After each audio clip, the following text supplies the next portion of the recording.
के श्रीमंत बुलाएगा, बुलाए। जय सच्चिदानंद। जय सच्चिदानंद। नमो वितरागाय, नमो वितरागाय, नमो अरिहंताणम, नमो अरिहंतानम, नमो सिद्ध, नमो सिद्धानम, नमो आयरियाणम, नमो आयरियानम, नमो वज्जायाणम, नमो वत्सायानम, नमो लोए सौव साहुणम, नमो लोए सव साहुनम, ऐसो पंचन मुक्कारो, ऐसो पंच मुक्कारो, सौव पावकपणासनो, सव पावकपनासनो, मंगलाणम च संवेसिं, मंगलानम च संवेसिं, परमं हवै मंगलम। परमं हवै मंगलम। ओम नमो भगवते वासुदेवाय, ओम नमो भगवते वासुदेवाय, ओम नमः शिवाय, ओम नमः शिवाय। जय सच्चिदानंद। जय सच्चिदानंद। हे श्री सिमंदर स्वामी प्रभु, हे श्री सीमंदर स्वामी प्रभु, हे श्री वात्सल्य मूर्ति सर्वज्ञ श्री दादा भगवान, हे श्री वात्सल्य मूर्ति सर्वज्ञ श्री दादा भगवान, हे सर्वे देवी देवात्माओं, हे सर्वे देवी देवात्माओं, हमोने शुद्ध उपयोग पूर्वक, हमोने शुद्ध उपयोग पूर्वक जितनी हाजरी मां, जितनी हाजरी मां, सत्संग मां बेसवानी, सत्संग मां हिंदी बेसवानी, में सांभळवानी, सत्संग सांभळवानी, सत्संग समझवानी हिंदी में समझवानी और सत्संग रूप होने की परम शक्ति दे। और सत्संग रूप होने की परम शक्ति दे। मैं भाव कर्म, द्रव्य कर्म, नो कर्म, मैं भाव कर्म, नो कर्म, द्रव्य कर्म, वचन काया, मन वचन काया, मेरे नाम और नाम की सर्व माया, मेरे नाम और मेरे नाम की सर्व माया, आप प्रकट परमात्मा स्वरूप, आप प्रकट परमात्मा स्वरूप, दादा भगवान के सुचरणों में, दादा भगवान के सुचरणों में समर्पण करता हूँ। समर्पण करता हूँ। मैं मन वचन काया से तद्दन भिन्न ऐसा शुद्ध आत्मा हूँ। मैं मन वचन काया से तद्दन भिन्न ऐसा शुद्ध आत्मा हूँ। मैं मन वचन काया से तद्दन जुदा ऐसा शुद्ध आत्मा हूँ। मैं मन वचन काया से तद्दन जुदा ऐसा शुद्ध आत्मा हूँ। मैं मन वचन काया से तद्दन नोखा ऐसा शुद्ध आत्मा हूँ। मैं मन वचन काया से तद्दन नोखा ऐसा शुद्ध आत्मा हूँ। मैं अनंत ज्ञान वाला हूँ। मैं अनंत ज्ञान वाला हूँ। मैं अनंत दर्शन वाला हूँ। मैं अनंत दर्शन वाला हूँ। मैं अनंत शक्ति वाला हूँ। अनंत शक्ति वाला हूँ। मैं अनंत सुख का धाम हूँ। मैं अनंत का सुख का धाम हूँ। मैं शुद्ध आत्मा हूँ। मैं शुद्ध आत्मा हूँ। मैं शुद्ध आत्मा हूँ। मैं शुद्ध आत्मा हूँ। मैं शुद्ध आत्मा हूँ। मैं शुद्ध आत्मा हूँ। शुद्ध आत्मा हूँ। मैं शुद्ध आत्मा हूँ। मैं शुद्ध आत्मा हूँ। मैं शुद्ध आत्मा हूँ। जय सच्चिदानंद। जय सच्चिदानंद। जय सच्चिदानंद। सभी का स्वागत है पद सत्संग में। जय सच्चिदानंद। आज का पद है चुमक चुम गाओ जुम। कविराज जी का यह पद बड़ा अच्छा पद है और इसमें सारी जीवन की परिस्थितियों को बताई है। दादा भगवान का अच्छा सा परिचय भी हो जाता है। चलो हम उनको सुनेंगे। जय सच्चिदानंद। जय सच्चिदानंद।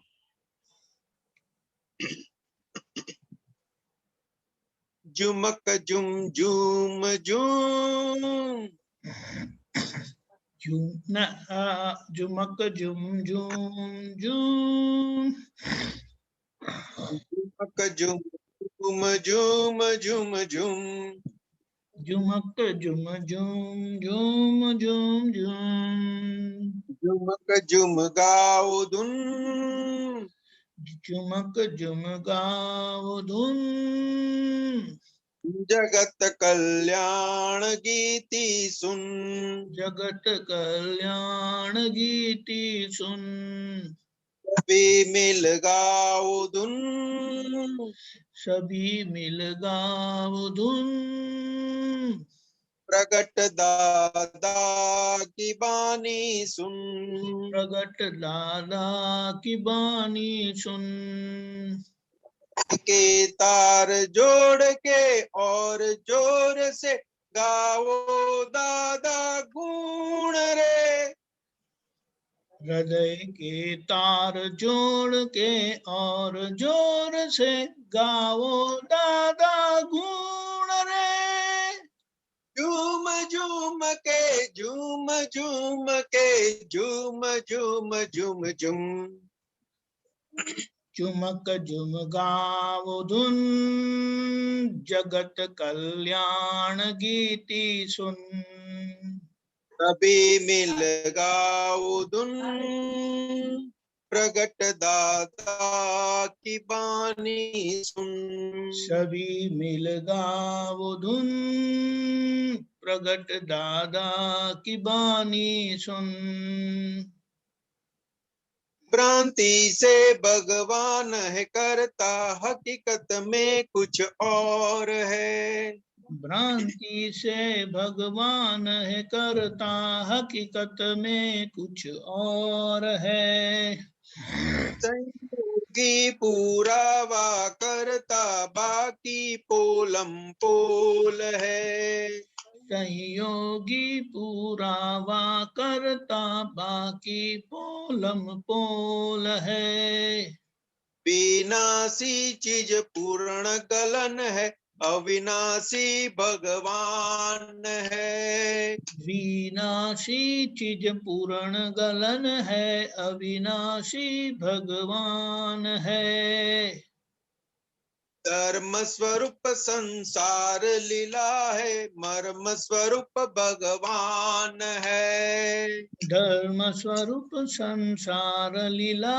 है मर्म स्वरूप भगवान है कुदरती रचना पूर्ण व्यवस्थित समझे वो भगवान है कुदरती रचना पूर्ण व्यवस्थित समझे वो भगवान है झूम झूम के झूम झूम के झूम झूम झूम झूम सभी मिल गाओ धुन प्रगट दादा की बानी सुन सभी मिल गाओ धुन प्रगट दादा की बानी सुन अभी इसमें पूरा जो जगत कैसे चल रहा है वो मान्यता जो सभी की है उसके ऊपर बताया है आज तक हम क्या समझते थे क्योंकि भ्रांति से भगवान करता हकीकत में कुछ और है तो दादा भगवान बताते थे कि व्यवहार के जगत के सभी लोग क्या है क्योंकि छोटा बच्चा होता है ना 2 साल का 3 साल का उसको पूछोगे ना कि भगवान कहाँ है तो वो क्या बताएगा ऐसे करके बताए ऊपर है ऊपर है और वही बात 55-60 साल 80 साल के बुजुर्ग को भी पूछोगे ना तो वो उनका भी आंसर वही होगा कि ऊपर है उसके बाद जो साधु संत लोग जो भी है उनको भी पूछेंगे ना तो वो भी क्या बताएंगे भगवान ऊपर है दादा भगवान के सभी का ज्ञान एक ही लेवल का है बच्चे का भी वही है साधु संतों का भी वही है और बुजुर्गों का भी वही है बच्चा तो समझो कि उसके पास अनुभव नहीं है इसलिए वो बताता है कि ऊपर है लेकिन बाकी लोगों के तो जगत का अनुभव है, फिर भी उनके पास ज्ञान कौन सा है? तो कि भगवान ऊपर है। और उनको पूछे तो भगवान क्या करते हैं? तो कि भगवान ने ये जगत बनाया, भगवान ने सबको बनाया और भगवान सब करता है। तो दादा भगवान बताते थे तो कि भगवान कुंभार है क्या? वो जो मटके गढ़ता है ना, भगवान क्या कुंभार है कि वो सबको बनाता फिरता है? राजा भी कोई भी चीज हिलाता नहीं है और भगवान सबको गढ़ने के लिए बैठ गया। तो क्या भगवान को हम कहाँ नीचे लेके आ गए? कैसे समझते हैं भगवान को? तो क्या किसी का बच्चा मर गया तो क्या भगवान ने मार दिया, कहीं खोट हो गई तो क्या भगवान ने खोट कही, और कहीं कमाई हुई तो क्या वो मेरी मेहनत से आई? तो क्या दादा भगवान के हम भगवान को अपनी भाषा में अपनी तरह से समझते हैं। अगर कुछ अच्छा हुआ तो मैंने किया और कुछ बुरा हुआ तो भगवान ने किया। तो क्या इसलिए वो पहली लाइन बताई कि भ्रांति से भगवान है करता, हकीकत में कुछ और है। तो कि ये भ्रांति है कि भगवान कर रहा है, वो भ्रांति है, हकीकत में कुछ और है। तो क्या हकीकत में क्या है? तो आगे बताया संयोगी पुरावा करता, बाकी पोलम पोल है। तो क्या सब संयोग इकट्ठे होते हैं तब जाके एक कार्य बनता है।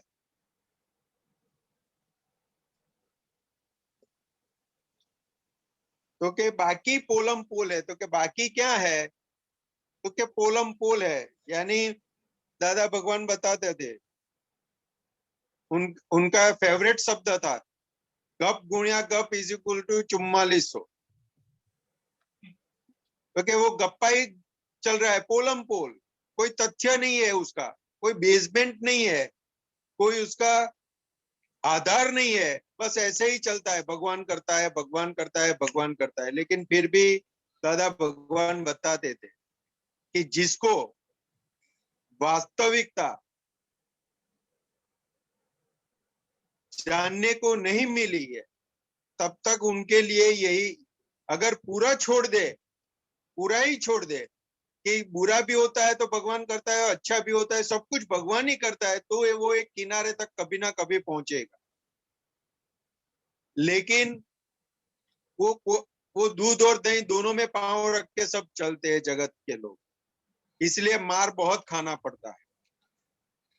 इसलिए बताया कविराज जी ने आगे लिखा कि संयोगी पुरावा करता। तो दादा भगवान बताते थे, मोटा मोटी बताते थे, कोई भी एक कार्य होता है ना तो वो द्रव्य क्षेत्र काल भाव और कई सारे अपने आंखों से नहीं दिखाई देने वाले एविडेंस इकट्ठा होता है, तब जाके एक काम होता है। और वो काम कौन करता है? तो कि वो जगत नियंता व्यवस्थित शक्ति के आधार पर वो काम होता है, और उसको ही जगत के लोग भगवान मान के उनके पीछे पड़े हुए हैं, क्योंकि वास्तविकता वो जानते नहीं है। इसलिए फिर आगे क्या बताया, विनाशी चीज पूर्ण गलन है, अविनाशी भगवान है।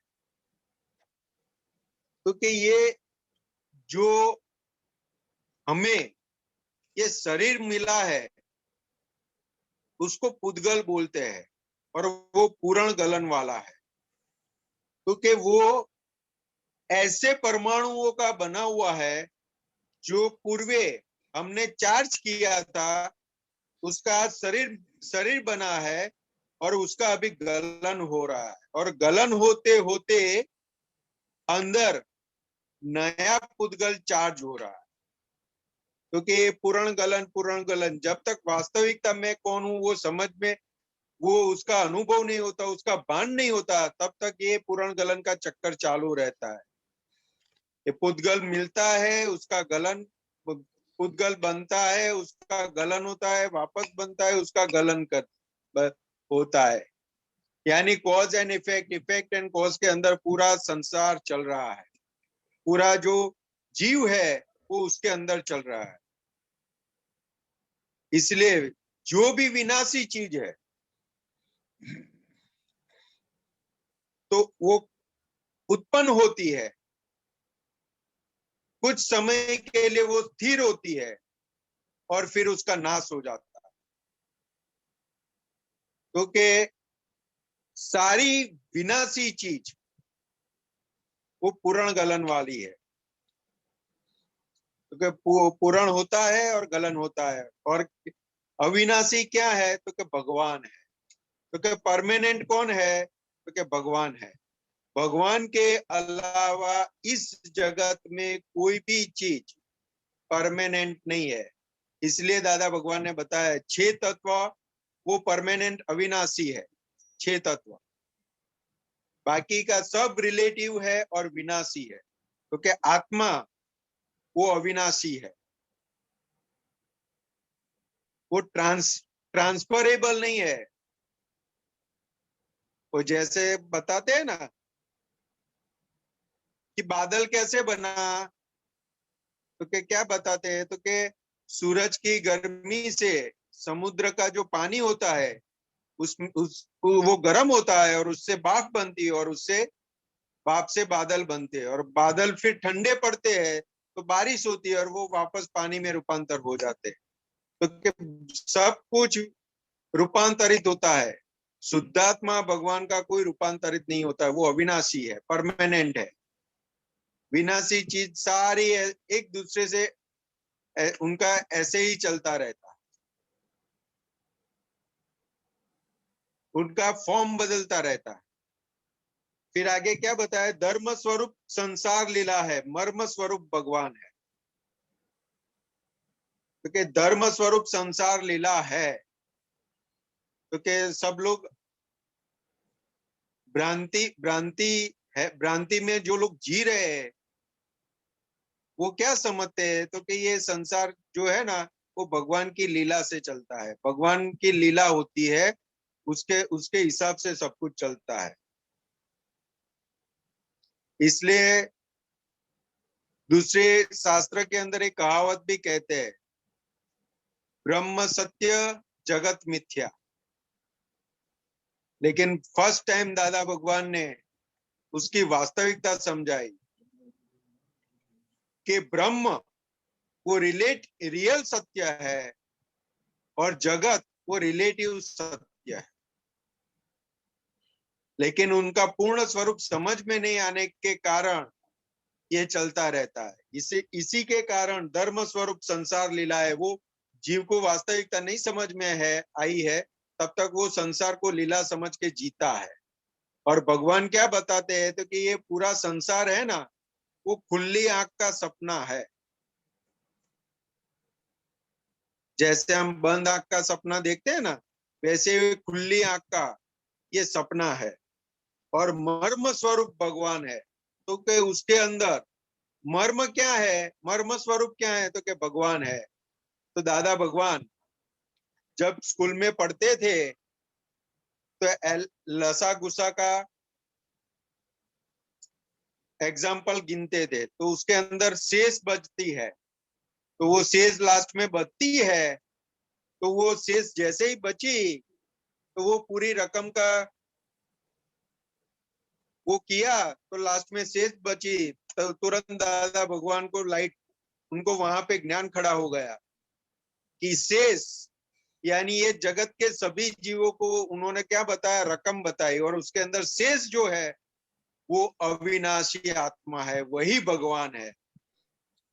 तो कि इतने देर इतने इतने टाइम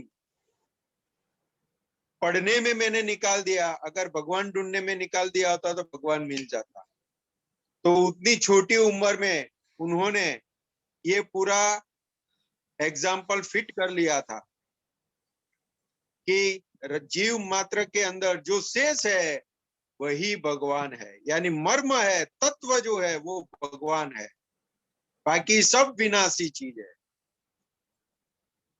फिर आगे क्या बताया? कुदरती रचना पूर्ण व्यवस्थित समझे वो भगवान है। यानी ये जो पूरा आंखों से दिखाई देता है, उससे जो पंच इंद्रिय से जो अनुभव होता है, वो सारा कुदरती रचना पूर्ण व्यवस्थित है, क्योंकि ये पूरी रचना व्यवस्थित के अधीन बनी हुई है और समझे वो भगवान है, और ये जिसने समझ लिया वो भगवान हो गया। इसलिए दादा भगवान बताते थे कि ये दृष्टि प्राप्त होने के बाद आज्ञा दृष्टि जो हमें दी है ना, उसमें तीसरी आज्ञा है जगत नियंता व्यवस्थित शक्ति। दादा भगवान बताते थे तो एक साइड व्यवस्थित शक्ति पूर्ण समझ में आ गया तो दूसरी साइड केवल ज्ञान खुला हो जाए, यानी भगवान पूर्ण रूप से प्रकट हो जाएंगे। क्योंकि ये इतना गूढ़ रहस्य है। दादा भगवान बताते थे कि ये तीर्थंकरों के हृदय में था, वो आज कुदरती रूप से हमारे निमित्त से प्रकट हो गया है। हमें जो आज्ञा मिली है व्यवस्थित शक्ति की, क्योंकि वो समझे वो भगवान है, तो जैसे जैसे वो आज्ञा हमें समझ में आती जाएगी वैसे वैसे अंदर भगवान के ऊपर से आवरण हटते जाएंगे और परमात्मा खुला होता जाए। इसलिए बताते हैं कविराज जी, झूम झूम के गाओ, सभी मिलजुल कर गाओ और दादा की बानी सुनो। ताकि दादा की बानी ऐसी है, दादा भगवान बताते थे, क्योंकि ये पाताली झरना है, वो सीधा हृदय में चला जाता है, सीधा भगवान को टच करता है, क्योंकि बीच में कोई आता नहीं है। ज्ञानीपुर दादा भगवान की बानी ऐसी थी क्योंकि वो बोलने वाले नहीं थे, इसलिए उनकी बानी सामने वाले के हृदय के अंदर सीधी टच हो जाती थी, उनके भगवान को सीधी टच हो जाती थी। इसलिए कि ऐसी बानी का गुणगान करो तो हमारे अंदर भी ऐसा प्रकट होना शुरू हो जाए। बराबर है।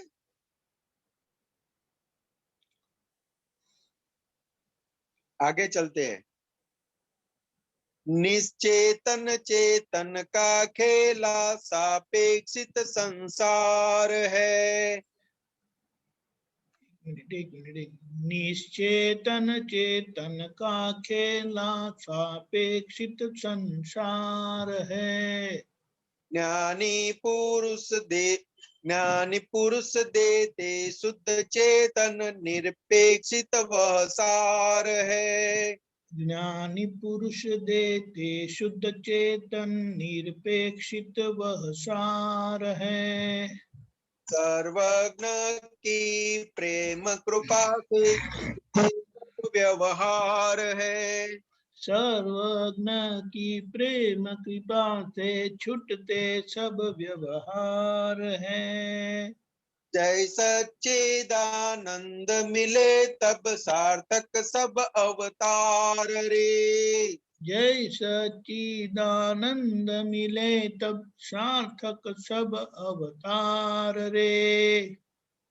कोटि जन्म की पुण्योदय से मिलते ही बेड़ा पार रे। कोटि जन्म के पुण्योदय से मिलते ही बेड़ा पार रे।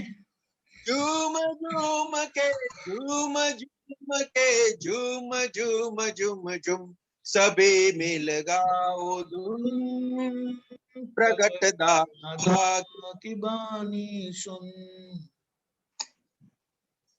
क्या बताते हैं इसके अंदर? निश्चेतन चेतन का खेला सापेक्षित संसार है। ज्ञानी पुरुष देते शुद्ध चेतन निरपेक्ष वह सार है। यानी सापेक्ष जो है, क्योंकि निश्चेतन चेतन का खेला, यानी दादा भगवान बताते थे कि वो छिपकली आती है ना, छिपकली, उसकी अगर पूंछ कट जाए ना तो पूंछ कटने के बाद भी वो उसके अंदर चेतन है ऐसा आभास रहता है, वो हिलती डुलती रहती है। क्योंकि ऐसे ही पूरा ये हमें जो व्यवहार के अंदर ये हमारा जन्म हुआ है जगत के अंदर, क्योंकि वो पूरा निश्चेतन चेतन का खेला है। और सापेक्ष संसार है। तो क्या आत्मा की हाजिरी में जो भी अंदर भावाभाव होते हैं, उसके आधार पर ये पूरा संसार हमें मिलता है, पूरा जगत हमें इकट्ठा होता है। उस ऋणानुबंध के आधार पर हमें घर, कुटुंब, समाज, देश, वो सब हमें मिलता है, क्योंकि वो सापेक्ष संसार है, क्योंकि आधारित है। क्योंकि किसके आधार पर है? क्योंकि वो पूरा रिलेटिव है। ज्ञानी पुरुष देते शुद्ध चेतन, निरपेक्षित वह सार है। जब ज्ञानी पुरुष हमें शुद्ध चेतन का अनुभव करवाते हैं, तब हमें सार के रूप में, निरपेक्षित वह सार है, सार के रूप में हमें मिलता है। तो क्या दादा भगवान बताते थे कि ये जो एक छोटा सा एग्जांपल बताते थे कि दरिया के समुद्र होता है, दरिया होता है, उसके किनारे पर, कांठे पर अगर लोहे की कोई चीज पड़ी है तो उसको थोड़ा समय बीतने के बाद उसके ऊपर काट लग जाता है। उसको हिंदी में क्या बोलते हैं? जंग लग जाता है। जंग लग जाता है, जंग लगने लगता है। तो दादा भगवान बताते थे कि अगर हम समुद्र को जाके पूछेंगे कि आपने लोहे के ऊपर जंग लगाया, तो कि नहीं। लोहे को हम पूछेंगे आपके ऊपर जंग कैसे लगा, समुद्र ने लगाया, तो कि नहीं। तो कि वो दोनों के सामीप्य भाव से वो एक गुण दूसरा खुला हो गया और लोहे पर जंग लग गया। तो वैसे ही आत्मा और पुद्गल के सामीप्य भाव से ये व्यतिरेक गुण खुले हो गए। क्रोध, मान, माया, लोभ, राग, द्वेष रूपी जो कसाय है, वो व्यतिरेक गुण खुले हो गए। और उसके आधार पर जैसे जैसे जैसे कर्म बनते गए, वैसे वैसी गतियों में फरते फरते पूरा चक्कर चालू हो गया। क्योंकि वो वहां पे मैं करने वाला हूं, वो अहंकार वहां पे खड़ा हो गया, हकीकत नहीं जानने के कारण। और उसके आधार फिर कर्म बनना शुरू हो जाता है। और वो आधार पर पूरे चार गति में जीव घूमता ही रहता है, घूमता ही रहता है, घूमता ही रहता है। जब ज्ञानी पुरुष मिलते हैं, तब उनको चेतन का, शुद्ध चेतन का भान कराते हैं, तब जाके वो उसकी छूटने की शुरुआत होती है। इसलिए आगे क्या बताया? सर्वज्ञ की प्रेम कृपा से छूटते सब व्यवहार रे, जय सच्चिदानंद मिले तब सार्थक सब अवतार रे। यानी सर्वज्ञ की प्रेम कृपा से छूटते सब व्यवहार है। क्योंकि ये व्यवहार जो है, कब व्यवहार बनते हैं, उसको व्यवहार कब बोला जाता है? क्योंकि जब हमें रियल का भान होता है, तब व्यवहार की हमें समझ आती है कि इसको व्यवहार बोला जाता है। क्योंकि बाकी का जो शेष रहता है, शुद्धात्मा का भान होने के बाद वो पूरा व्यवहार बन जाता है। और व्यवहार को कैसा व्यवहार बनता है? तो कि ज्ञेय ज्ञाता का व्यवहार बन जाता है। तो कि मन, वचन, काया रूपी पुद्गल वो ज्ञेय बन जाता है, और आत्मा उसके स्वभाव से, ज्ञाता दृष्टा स्वभाव से उसको देखने और जानने वाला हो जाता है। क्योंकि व्यवहार एस्टैब्लिश हो जाता है। और ये पुद्गल है, शरीर है, तो शरीर के आधार पर कुटुंब का, घर का, आड़ोस पड़ोस का, बिजनेस का, नौकरी का, वो बाकी का जो व्यवहार होता है, वो जो दृष्टि प्राप्त होने के बाद जो आज्ञा दृष्टि मिलती है, उससे वो व्यवहार खत्म होते हैं, छूटने लगते हैं। यानी दादा भगवान बताते थे और शास्त्र में बताया गया है, तो कि जब तक जीव को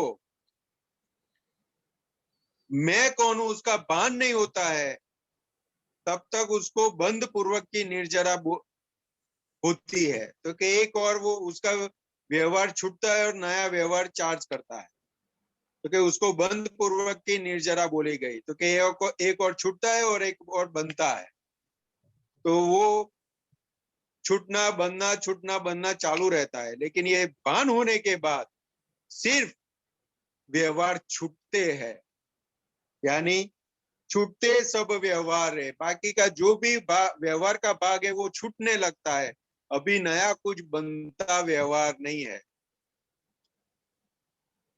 जय सच्चिदानंद मिले तब सार्थक सब अवतार रहे। जय सच्चिदानंद वो भगवान का स्वभाव बताया गया, उनका गुण बताया गया है। जय सच्चिदानंद, सच्चित आनंद वो प्राप्त हो जाए तो हमारा जो जीवन है, हमें जो मनुष्य जीवन मिला है वो सार्थक हो जाएगा, क्योंकि सार्थक सब अवतार है, सभी अवतार सार्थक हो जाएंगे। मैं सत्यचित आनंद जिसको प्राप्त हो गया उसका। इसलिए कोटि जन्म के पुण्य से मिलते ही बेड़ा पार, क्योंकि वो ऐसे ही मिलता नहीं है। जय सच्चित आनंद स्वरूप ऐसे ही प्राप्त नहीं होता है, शुद्धात्मा पद ऐसे प्राप्त नहीं होता है। कोटि जन्मों की पुण्य जब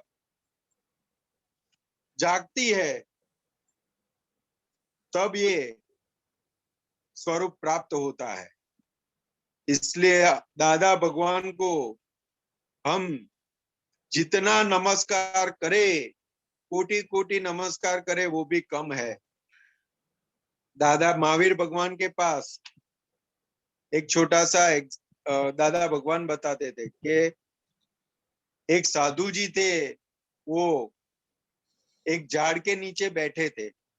वो इमली का पेड़ आता है ना, इमली के पेड़ के तो पान बड़े बड़े होते हैं ना कि छोटे छोटे, क्योंकि बहुत छोटे छोटे पान होते हैं उसके। तो वहां से एक साधु साधु बैठे थे, तपस्या कर रहे थे, और वहां से एक गोवाड़ निकला। तो उन्होंने पूछा किस ओर जा रहे हो, तो क्या उस ओर जा रहे हैं। तो क्या वहां पे भगवान बैठे हैं, उस ओर जा रहे हो, तो भगवान को पूछना कि मेरा मोक्ष कब है। तो वो जाके भगवान को पूछते कि ये इमली के पेड़ के नीचे ये साधु जी तपस्या कर रहे, उन्होंने पूछा है कि हमारा मोक्ष कब है। तब भगवान उनको उत्तर देते हैं कि उनके ऊपर जितने पन्ने हैं उतना उतना उतना उसको जन्म लेने का बाकी रहा मोक्ष के लिए। तो वो गोवाड़ होता है, वो उसको आके बताते हैं कि भगवान ने ऐसा बताया, तो वो खुशी से नाचने लगा।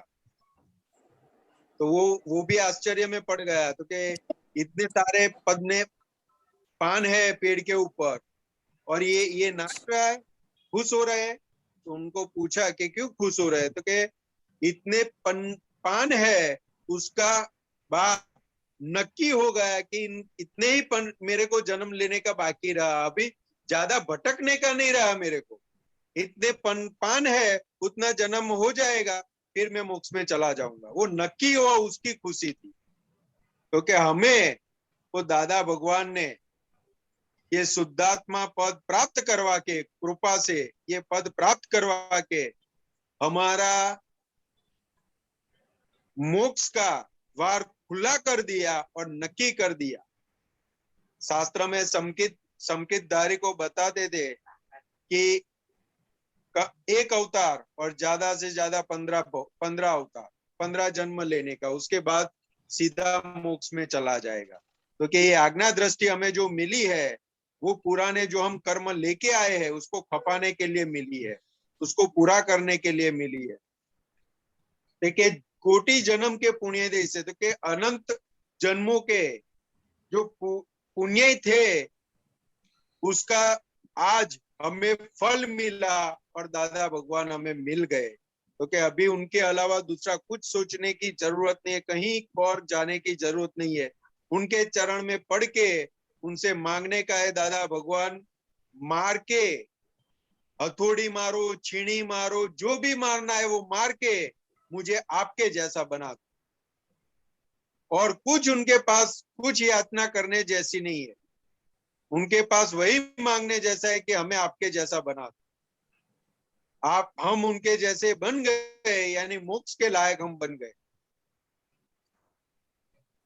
क्योंकि जैसे जैसे ज्ञानी पुरुष का अंदर गुणानुवाद होता जाएगा, वैसे वैसे ज्ञानी पुरुष की जो दशा थी वो हमको समझ में आती जाएगी और हमारे अंदर वो खुली होती जाएगी। आगे लेते हैं। दुनिया के आंगन में आए परमात्मा साक्षात रे, दुनिया के आंगन में आए परमात्मा साक्षात रे, सच्ची आजादी भीतर की सबको देते आप रे, सच्ची आजादी भीतर की सबको देते आप रे, सबको देते आप रे, सबको देते आप। मरम मरम संगम सकूं शहीदी का सफल हो कुन, मरम संगम सुकुन शहीदी का सफल हो कुन, तबे मिल गाओ धुन प्रगट दादा की बानी सुन, सभी मिल गाओ धुन प्रगट दादा की बानी सुन। इसमें क्या बताते हैं? दुनिया के आंगन में आए परमात्मा साक्षात रे, सच्ची आजादी भीतर की सबको देते आप रे। ये दादा भगवान के लिए कविराज जी ने लिखा है। क्योंकि ये दुनिया के आंगन में आप आए हो और परमात्मा साक्षात हो। यानी आज तक तो हमने फोटो में और कहानियों में ही भगवान को सुना था, देखा था और जाना था, कभी उनको प्रत्यक्ष रूप से देखा नहीं था। और आप आज हमारे सामने प्रत्यक्ष रूप से खड़े हो और सच्ची आजादी भीतर की सबको देते आप रे। यानी सच्ची आजादी दादा भगवान बताते थे। क्योंकि सच्ची आजादी किसको बोली गई? क्योंकि जो जन्म मरण के चक्कर से छुड़ा पाए उसको सच्ची आजादी बोली गई। बाकी जगत में तो क्या है, तो एक जगह से छूटेंगे और दूसरी जगह पे बन जाएंगे, क्योंकि वो कोई काम का नहीं है। दादा भगवान बताते थे ये रोग होता है ना, तो वो तो एक जन्म का मरण करवाता है। और हम आपको बहु रोग से मुक्त करवाने के लिए आए हैं। क्योंकि जन्म जन्म के सभी रोगों से मुक्त करवाने के लिए आए, बहु रोग से मुक्त करवाने के लिए आए। क्योंकि मरम संगम सकुन शहीदी का सफल हो खून, सभी मिल गाओ धुन प्रगट दादा की बानी सुन। क्योंकि अभी हमारा ये जो शेष जीवन बाकी रहा है वो दादा की बानी, दादा के विज्ञान, दादा की आज्ञा के ऊपर शहीद कर दो तो हमारा काम बन जाएगा। क्योंकि मरम संगम सकुन शहीदी का सफल हो खून, यानी हमारी जो ये शहीदी ज्ञानी के प्रति, उनके विज्ञान के प्रति, आज्ञा दृष्टि के प्रति अगर हम शहीद हो गए अंदर पक्का करके, हमारा काम बन जाएगा। फिर कोई भी जन्म आगे लेने की जरूरत नहीं पड़ेगी। दादा भगवान बताते थे कि यहाँ पे हमने आपको जो विज्ञान, जो आज्ञा दृष्टि, जो शुद्धात्मा पद का भान करवाया है, वो यहाँ पे 99,9900.99% यहाँ आप तैयार हो जाओगे। 0.001% बाकी रहेगा, वो यहाँ पे ऐसे तैयार हो जाओगे तो का आपको बाय बट नेचुरल आपका जन्म तीर्थंकर भगवान सिमंदर स्वामी महाविदेह क्षेत्र में होगा। और बाकी का एक पैसा जो कम पड़ रहा है वो तीर्थंकर के दर्शन से पूर्ण हो जाए, कि वहां तक का सब कुछ हमको दादा भगवान ने दे दिया, क्योंकि हमें जन्म मरण के चक्कर से आजाद करवा दिया, यानी सच्ची आजादी हमें आज मिली। जिस दिन हमें ज्ञान प्रयोग में बैठने का संयोग मिला और ज्ञान विधि पूर्ण होते ही हमें सच्ची आजादी मिल गई। तो ये केवल परमात्मा ही कर सकते हैं, उसके अलावा और कोई नहीं कर सकता। इसलिए क्योंकि ये दुनिया के आंगन में दादा भगवान परमात्मा बन के आए और हमें हमारी नबड़ाइयों से, हमारी जन्म मरण के चक्कर से हमें आजादी दिला दी, हमें आजादी दिला दी। जिसके केवल दर्शन मात्र से भस्म हुए सब पाप रे, जिसके केवल दर्शन मात्र से भस्म हुए सब पाप रे। आत्मा अनात्मा भिन्न दिखा दे केवल ज्ञान प्रकाश रे। आत्मा अनात्मा भिन्न दिखा दे केवल ज्ञान प्रकाश रे। जगत सिनेमा के हम सब है अभिनेता तुल रूप रे। जगत सिनेमा के हम सब है अभिनेता स्थूल रूप रे। मिल जुल के पात्र मिला जो जाने स्व आरूप, सभी मिल गाओ धुन प्रगट दादा की बानी सुन। क्या बताते कविराज जी? जिसके केवल दर्शन मात्र से भस्म हुए पाप रे। तो के दादा भगवान बताते थे कि हमारी पूंछ के भी किसी को दर्शन हुआ ना, उसका भी कल्याण हो जाएगा। तो कि परमात्मा का दर्शन का लाभ क्या होता है? तो के मोक्ष की समझ के बीच में, आत्मा की समझ के बीच में जो पाप है, जो आवरण है, वो ज्ञानी के भगवान के दर्शन से वो भस्मीभूत हो जाते हैं। तब हमें भगवान के एग्जैक्ट दर्शन होते हैं।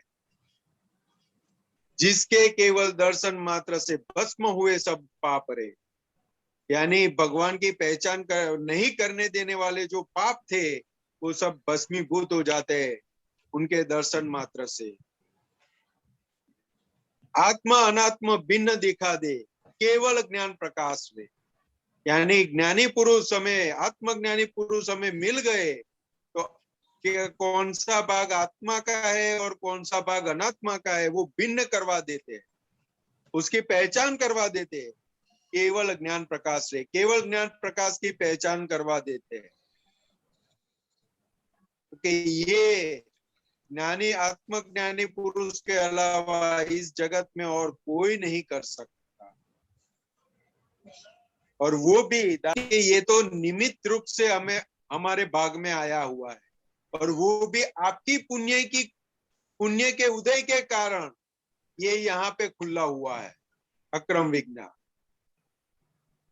और आगे क्या बताते हैं? जगत सिनेमा के सब है अभिनेता स्थूल रूप से। दादा भगवान ने बताते थे पहले के जमाने में भवई चलती थी, तो उसके अंदर क्या है कि वो नाटक चलता था और नाटक में अलग अलग पात्र होते थे। तो उसके अंदर भर्तृहरि राजा का रोल करता है कोई पात्र, तो क्या रोल करता है तो पूरा कपड़ा वैसा पहनता है, चलता है वैसा है, बोलता है, एक्टिंग पूरी करता है वो ऐसा। और बाहर सब लोगों को क्या दिखाई देता है? हाँ, ये राजा ही है। और राजा की एक्टिंग वो इतनी परफेक्ट करता है, सबको ऐसा लगता है नहीं राजा ही है, राजा ही है। लेकिन वो जो एक्टिंग करता है अंदर उसको क्या समझ होती है? तो कि ये तो मैं नाटक कर रहा हूँ, हकीकत में तो मैं ये हूँ। मैं भर्तृहरि राजा नहीं हूँ। अभी ये रोल खत्म होने के बाद मेरे को वापस घर जाना पड़ेगा, मेरे कपड़े धोने पड़ेंगे, खाना बनाना पड़ेगा, खिचड़ी बना के खा के फिर सो जाएगा, फिर दूसरे दिन वापस भर्तृहरि राजा का रोल करेगा। क्योंकि रोल पूरा निभाता है, लेकिन उसको अंदर क्या रहता है, तो कि मैं ये हूं, मैं राजा नहीं हूं, मैं ये हूं। क्योंकि जगत सिन्हा में के हम सब है, तो कि ये जो हमें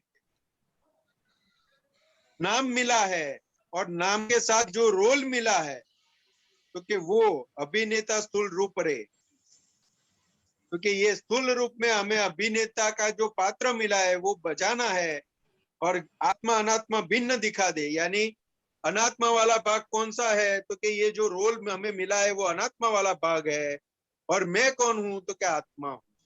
तो कि ये दोनों भिन्न करवा देते हैं, तब जाके ये नाटक जो सिनेमा में अभिनेता करता है, वैसा ही नाटक हम हमारे जीवन के अंदर कर सकेंगे, सही समझ के साथ। तो कि वो समझ दादा भगवान ज्ञान देते ही हमें खुली करवा देते हैं। तो कि ये भाग रिलेटिव का है, और तुम कौन हो, तो कि रियल शुद्धात्मा हो। रिलेटिव में नामधारी और रियल में शुद्धात्मा। और रिलेटिव नामधारी है उसको जो जहां जैसा पात्र है, फादर आएगा तो फादर के सामने बेटे का, मदर आएगा तो मदर के सामने बेटे का, पत्नी आएगी तो पत्नी के सामने पति का, बच्चे आएंगे तो बच्चे के सामने पिता का, वाइफ आएगी तो वाइफ के सामने हस्बैंड का। वैसे सभी रोल वो बजा पाएंगे। हकीकत में वो रोल को जो पात्र मिला है उसको जस्टिफिकेशन दे पाएंगे।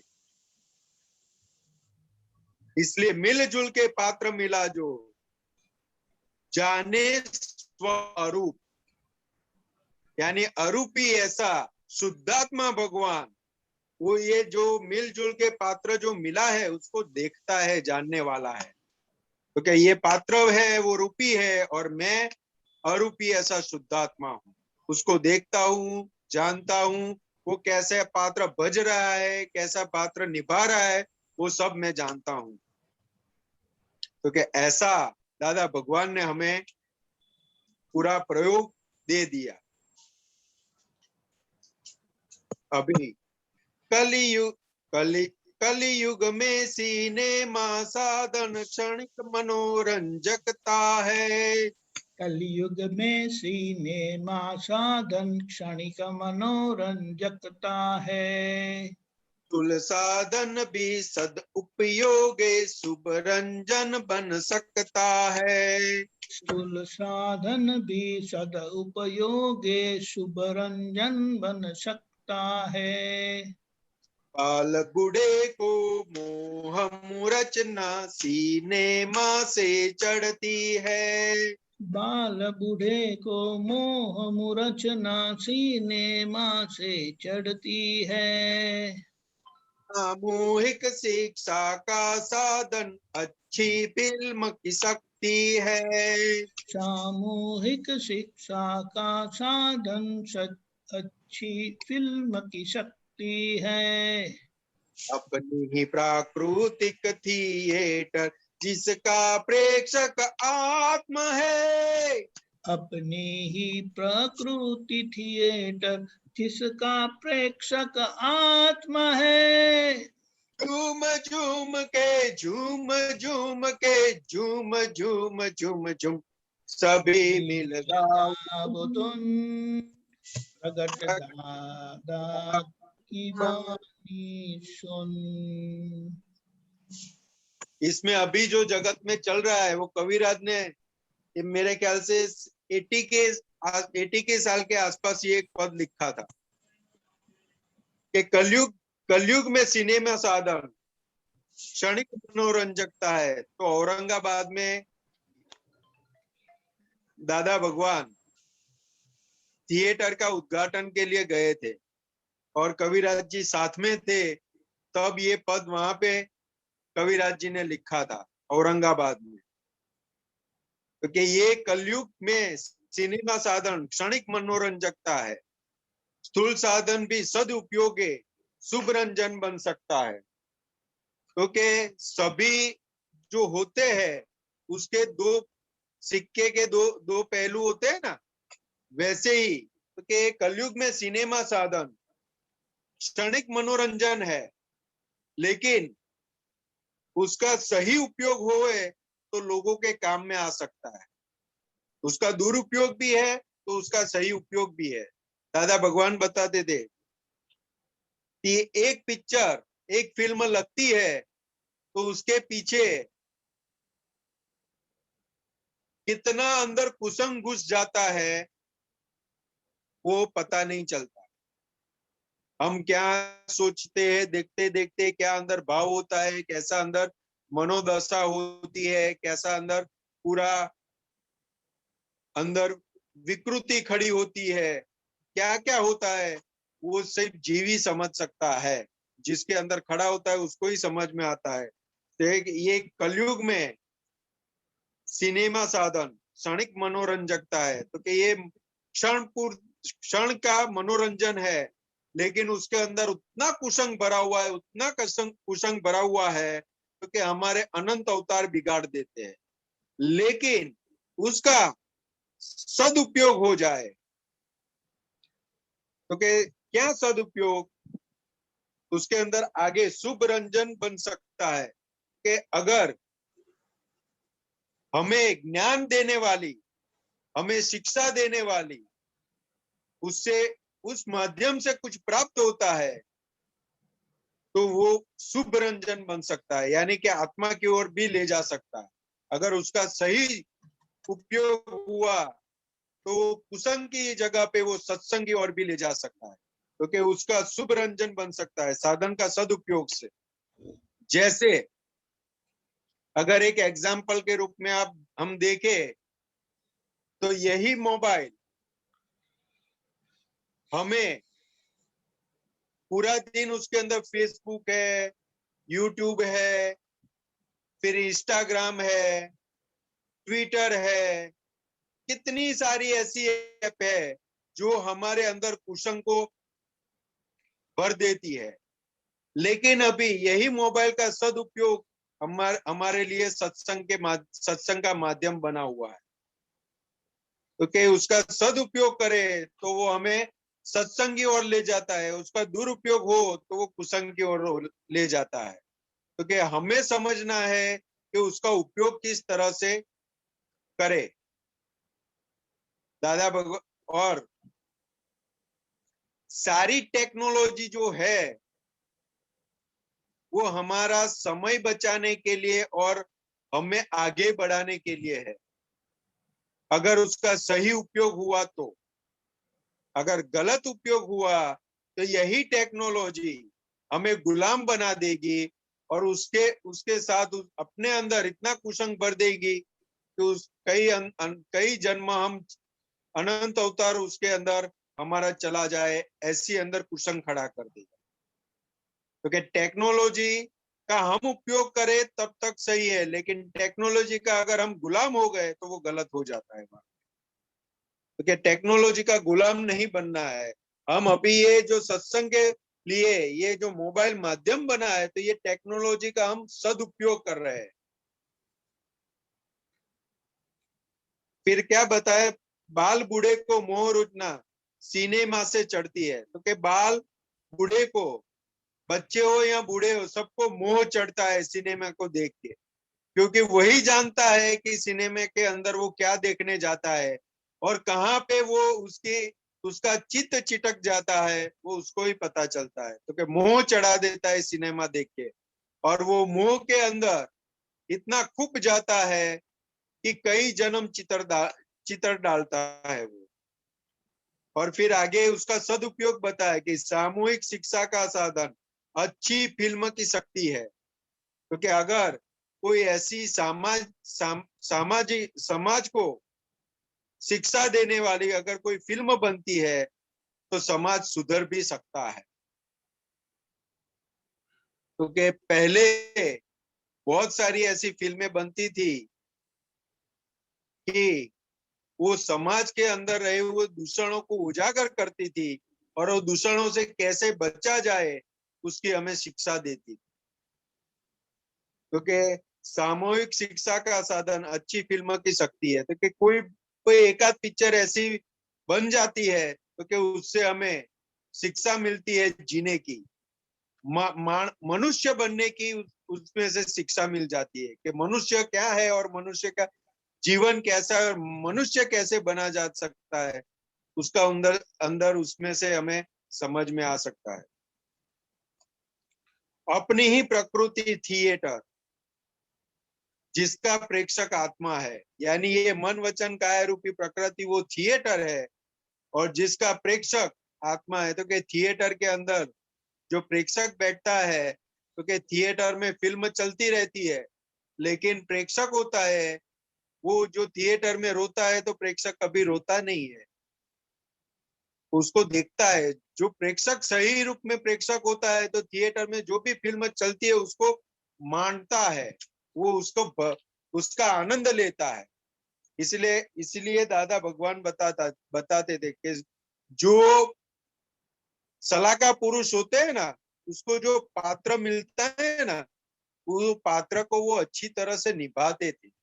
इसलिए दादा भगवान कहते थे रावण है ना, रावण को उसका जो पात्र मिला था ना उसको वो निभा रहे थे, भज रहे थे, वो पात्र में इन्वॉल्व नहीं थे, उनको पूरी समझ थी।